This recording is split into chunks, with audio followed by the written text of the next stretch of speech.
Bonsoir. Bonjour. Euh, Vous m'entendez? vous m'entendez? Oui, je vous entends. Oui, moi aussi. Super. Ça va? Ça va, merci et vous? Approchez bien de micro. Attendez. Je Vous vous entends m'entendez très pas? loin. Ah, vous m'entendez très loin? Ouais,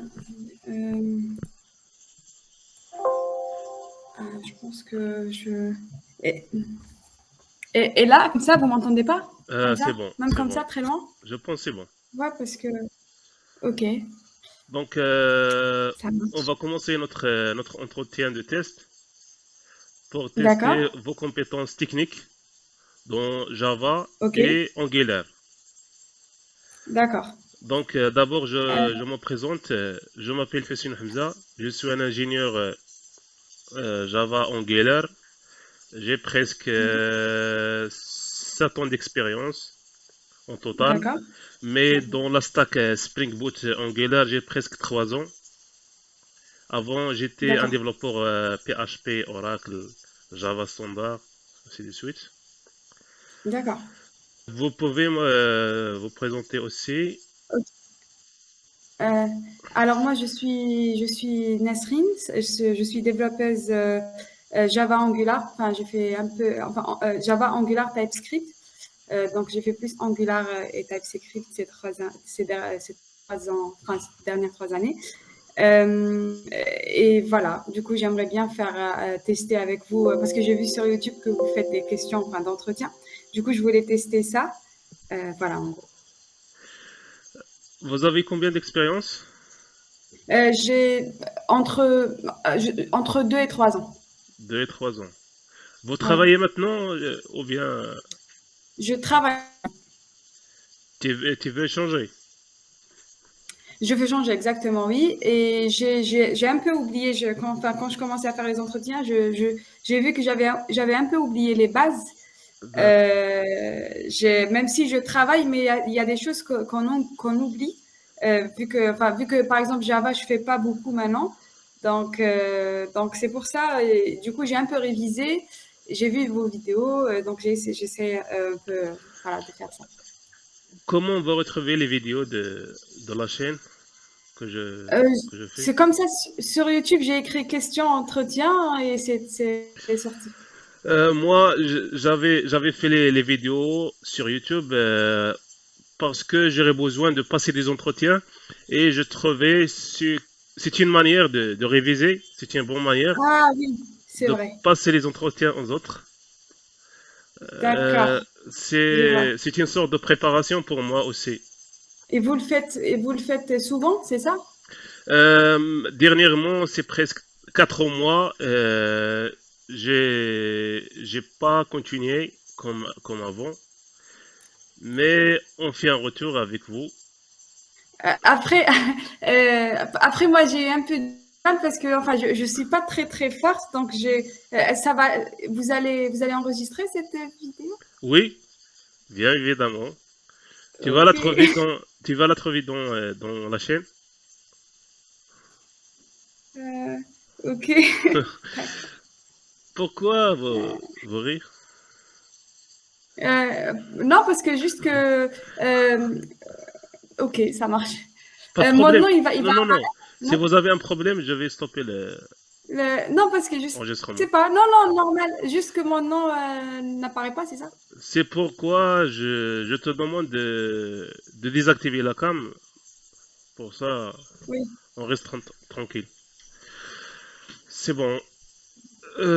Vous êtes prêts pour démarrer les questions? d'accord. Ok, on commence par Java.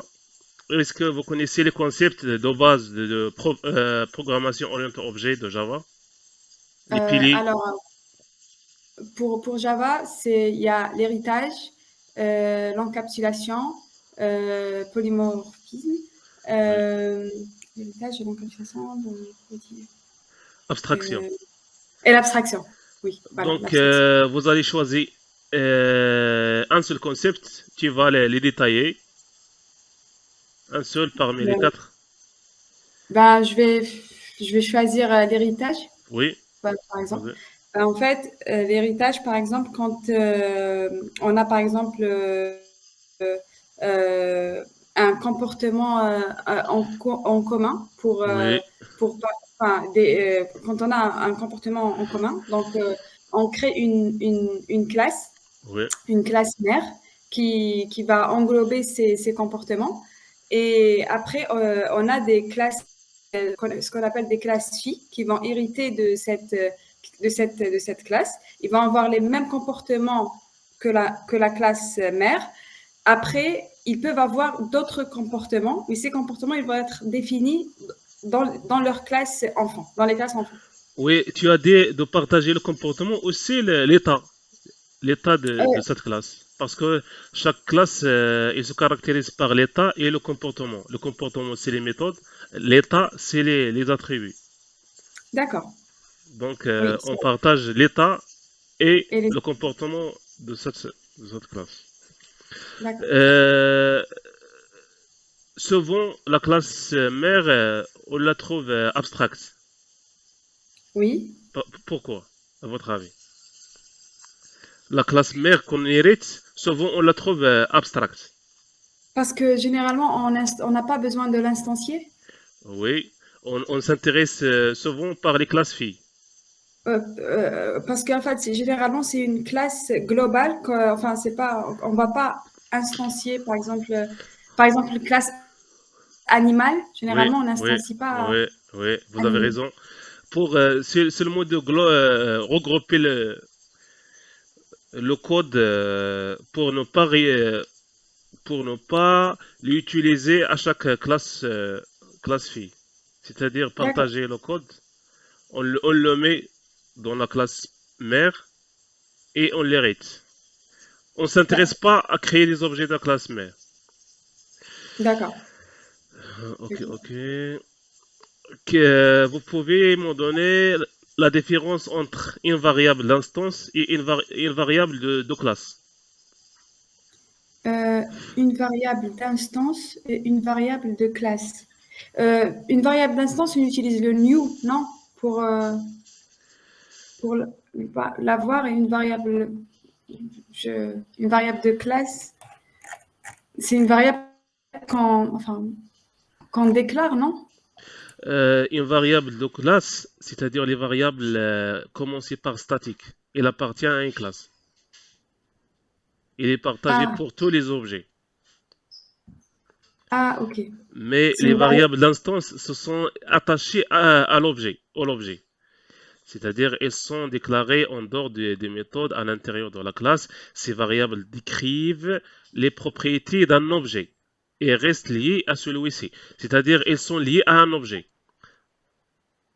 Quand tu crées un objet D'accord. avec la couleur rouge, cette couleur, elle est attachée à cet objet. D'accord. Mais si vous avez une variable globale pour tous les objets, on le met statique. Ça Une marche. variable statique, c'est-à-dire elle est une variable partagée pour tous les objets.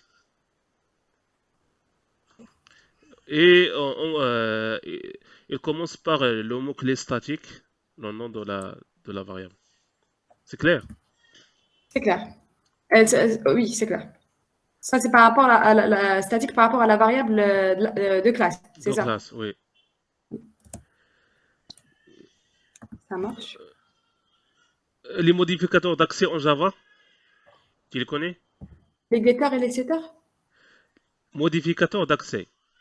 Ah, les La portée, modificateurs. la visibilité des Ah, la objets, visibilité, des attributs. default, protected, privé, public, Oui, euh, oui, privé, exactement. Tu public et peux, protected. tu peux expliquer l'opérateur modificateur d'accès default?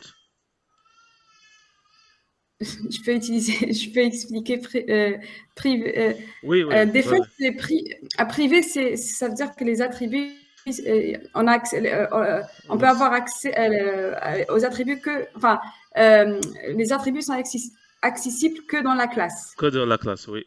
La classe encore. Protected, ils sont accessibles même du package Build et package. les classes filles. Oui.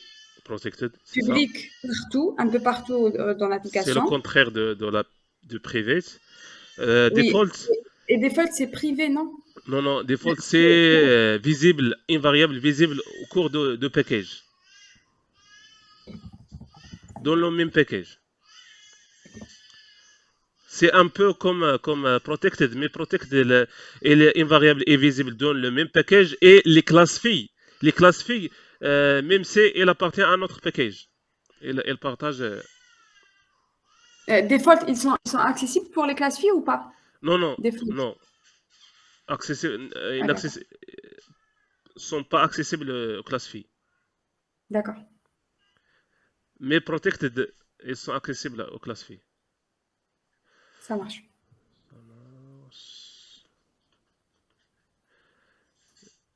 Tu peux me donner les collections, les types de collections que vous connaissez, List, les listes. euh, array list, hmap, euh, itérator aussi, array, vector. Oui, tu as dit list et array list. Array list, elle implémente list. Oui, array list c'est une classe. List, list c'est une List, interface. c'est une interface. C'est vrai, oui, Oui, c'est une interface, oui, c'est vrai. même chose pour set et h7. H7 c'est une Oui. implémentation, c'est une classe. Et 7, c'est une classe.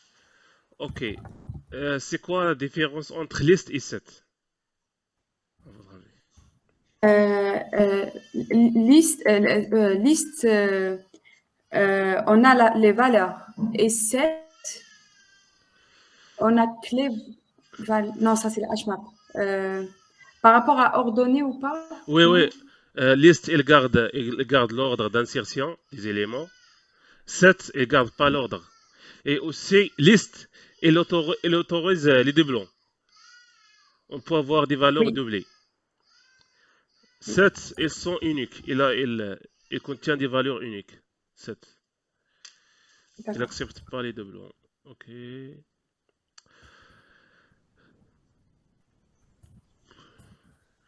Tu peux me donner l'ordre d'exécution d'un programme Java.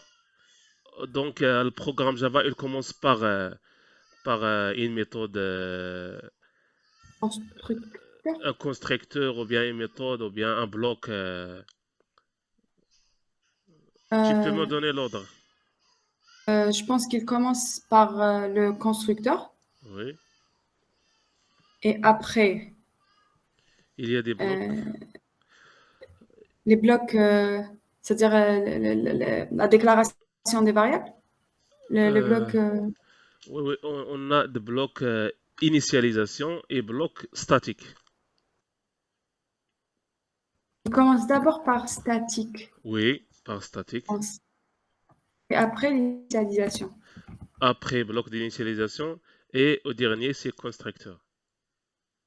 Ah, le constructeur, c'est à la fin. Du coup, Oui, c'est statique, initialisation et constructeur. oui, Peut-être je suis en train parce que Angular, c'est pas comme ça. oui, c'est pas Oui, comme ça. Ouais.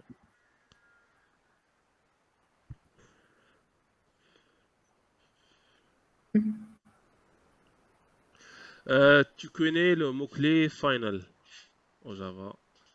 oui. Quoi c'est? Alors, pour une méthode, ça veut dire que la méthode, elle peut pas être héritée. Ah, plutôt, pour une classe, la classe, elle peut pas être héritée. Et pour une méthode, elle peut pas être redéfinie.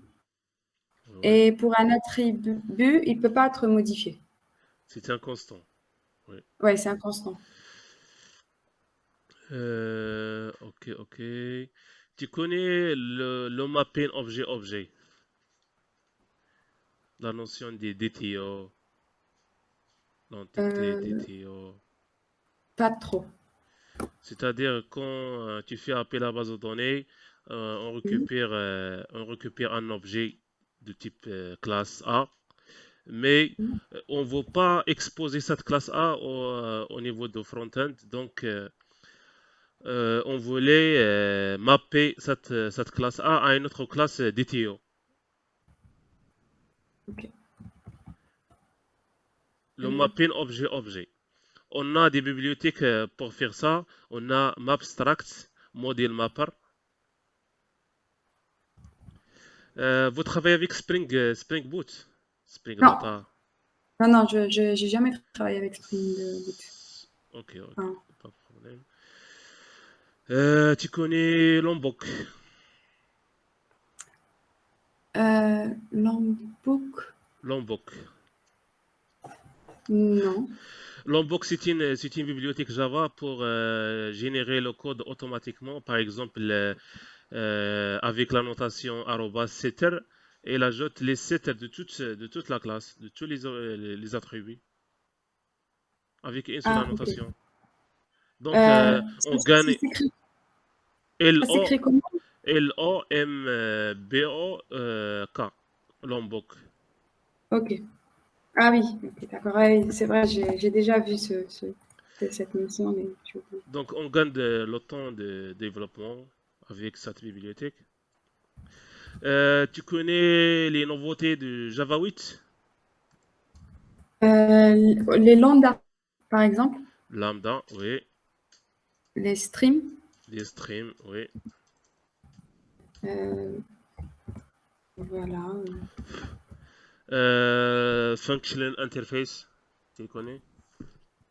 C'est vrai, oui, mais j'ai pas travaillé avec ça. Functional Interface. Aussi l'API Datetime. C'est Ok, une API pour gérer les dates, les times. d'accord. Optional. Optional. Tu le connais? La Optionnel? classe. Optional. Pour gérer l'annulabilité des objets. Ah oui, oui, Pour c'est vrai, éviter l'exception, near pointer exception. c'est vrai. Ok, ok. Maintenant, on switch vers JavaScript. On vient vers Angular. TypeScript. Oui, oui, Angular, Angular. D'accord, ça va. Angular. Euh, Tout d'abord, c'est quoi la différence entre JavaScript et TypeScript? Alors, il est déjà TypeScript, c'est une amélioration enfin, de JavaScript. TypeScript, c'est plutôt un langage mieux structuré que JavaScript. Il est plus typé, il y a le typage. Oui. C'est par rapport à JavaScript, c'est un langage plutôt orienté objet. TypeScript, c'est orienté objet. Non, plutôt, on a des classes, on peut faire, enfin, je veux dire, par rapport à JavaScript, non? Oui, oui. En TypeScript, on a la possibilité de créer les classes, les objets. C'est ça. Aussi, est-ce que TypeScript est compréhensible par le navigateur? Oui, il est, enfin, compilé, Oui, on mais doit, comme on doit compiler TypeScript pour avoir JavaScript pour qu'il oui, soit compréhensible par les navigateurs. mais compilé par JavaScript aussi, enfin, compilé, Oui, oui, on doit toujours compiler TypeScript oui, pour qu'il soit JavaScript. À la fin, on travaille, on obtient JavaScript. voilà. Voilà, voilà.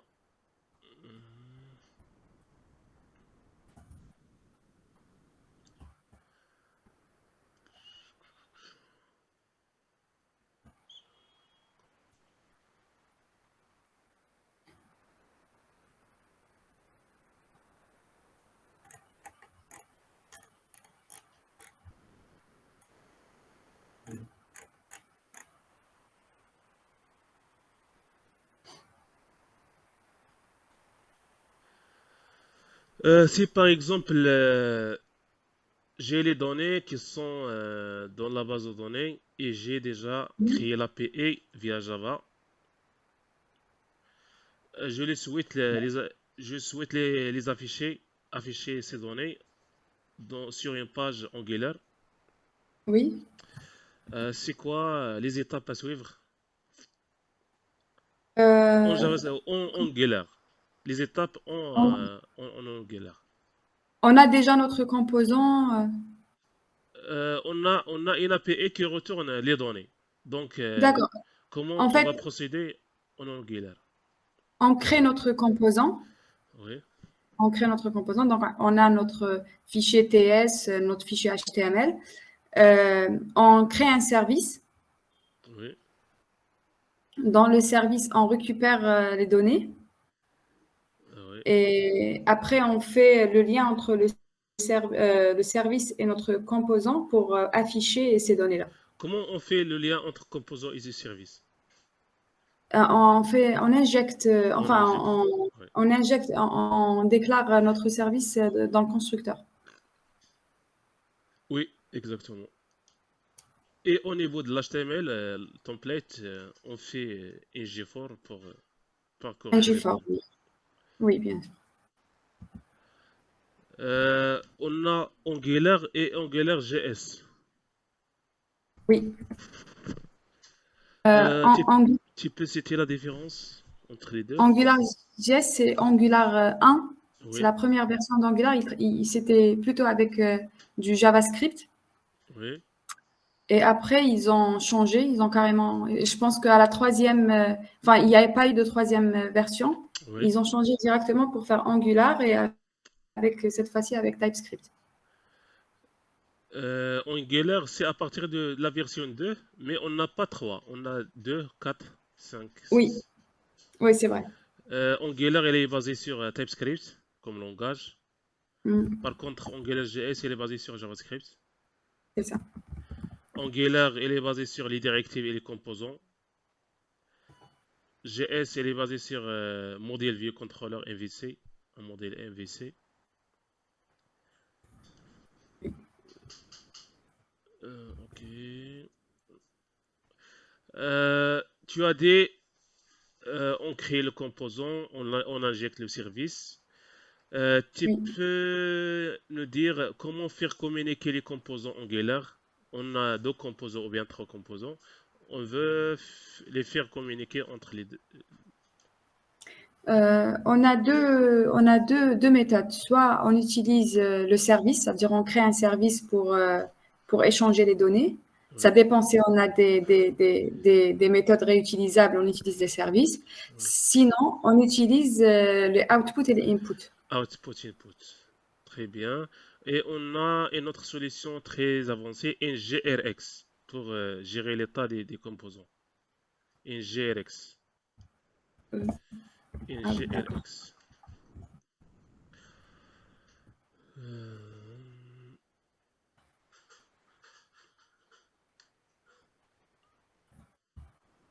Euh, on a la méthode ingOnInit qui s'exécute quand on charge un Euh, composant. Tu peux oui. expliquer cette méthode?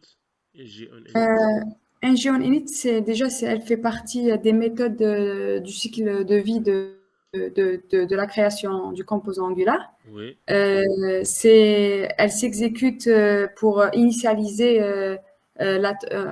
côté le DOM, enfin template, oui, notre template. Elle initialise tout ce qu'il y a côté HTML et elle s'exécute après le constructeur, normalement. Euh, oui, oui, oui. Le a- constructeur, a- c'est le jeu. Euh, le- le- on commence par le constructeur, après ingOnInit. c'est ça, oui. Il y a le after. Il y a ngOnChange, ngOnInit. En charge, normalement, c'est avant un en Oui, init, avant, si je avant. Oui. oui. Il y a pas mal des méthodes pour Un life cycle hook. À la fin, c'est un destroy. À la fin, c'est ngOnDestroy. C'est quoi Angular Pipe, à votre avis? C'est pour le pipe, il sert à transformer les datas. Euh, Par exemple, on transforme l'affichage d'une date, d'une d'un objet JSON. Euh, Par exemple, on a le pipe date, pipe currency, Oui, JSON. Euh, c'est déjà existe, ces pipes. oui, ils existent déjà. On peut créer Notre propre pipe. Oui, oui, on peut créer nos pipes. Comment? Si tu peux le décrire. Euh, En gros, euh, en grosso modo, on crée une classe ou bien une interface. oui, quand on déclare côté NG, je pense, dans NG module, euh, je pense oui, c'est comme si on crée une classe. Oui, c'est une classe avec annotation arrobas pipe. C'est ça le point. Oui, voilà. On hérite, je pense, on hérite de l'interface pipe et on redéfinit la méthode transform. Et on met Oui, notre logique métier pour transformer notre donnée. Euh, Tu connais les intercepteurs en Angular? les intercepteurs. Oui. Intercept, c'est pas pour récupérer des données, mais j'avoue que j'ai oublié ça. Donc, pour graver l'information, c'est le moment. Les intercepteurs sont partis d'un modèle Angular comme un HTTP. Ils sont également utilisés pour inspecter et transformer les requêtes HTTP vers le côté backend.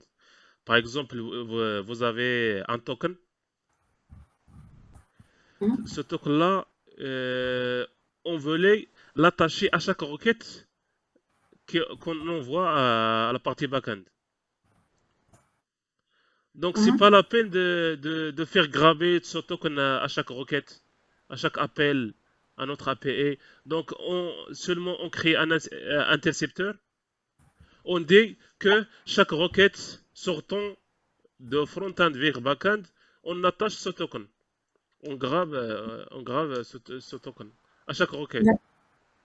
C'est pas la Ça peine marche. d'attacher le token à chaque appel dans l'application. Donc, on fait ça dans un seul endroit, D'accord. dans l'intercepteur. On dit chaque requête HTTP vers backend, on ajoute ce token-là. Et c'est fini. Pour toutes les requêtes de l'application.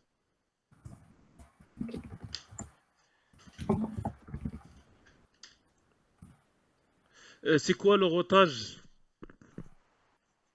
Alors, le routage, c'est le fait de changer, de route, enfin de changer de page. Donc, la particularité d'Angular, c'est que c'est un framework single Single. page application. Ouais, Donc, on doit changer de route, mais sans recharger la page. l'application.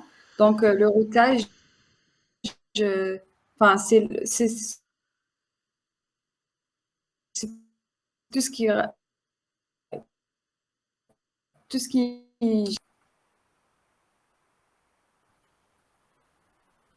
Allô? Vous m'entendez? oui, oui. D'accord.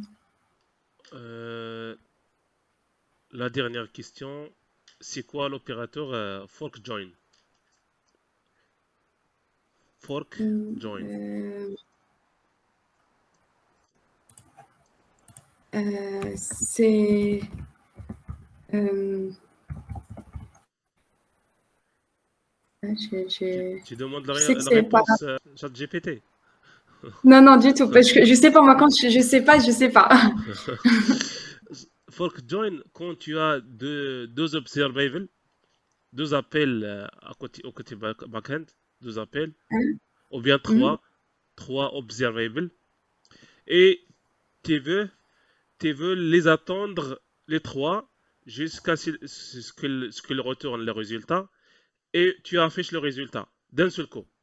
Donc, on attend les trois observables jusqu'à ce qu'ils retournent le résultat, et on affiche le résultat d'un seul coup pour les trois observables. D'accord. Donc, on met Ok. fork join, on passe les trois observables comme paramètres, et Ah, je vois, oui. on fait une seule subscribe pour les trois.